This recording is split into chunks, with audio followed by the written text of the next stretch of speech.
এই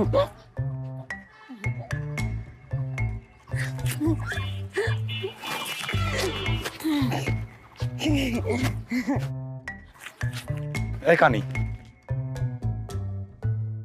দেখছো নি কারবার কানি এখন আমগর ভাগ মারে খাওয়া শুরু করছে। তুই কানি তোর বাপে কানি তোর গোস্ত তুই গুষ্টি কানি আমারে কানি করবি না। এই তুই কোন সাহসে আমগর ভাগ না দিয়া টাকা পকেটে ঢুকাইলি? তোকে দিয়া মানে তোরা যখন বকশিস পাস আমারে দাস এটা আমার বকশিস না। আমি তোকে কামও বেশি করি আমার বেতনও কম। এখন একজনে আমার বকশিস দিছে এটা তো করে দিয়া দিতে হইব। হ দিবি, কারণ তুই কানি।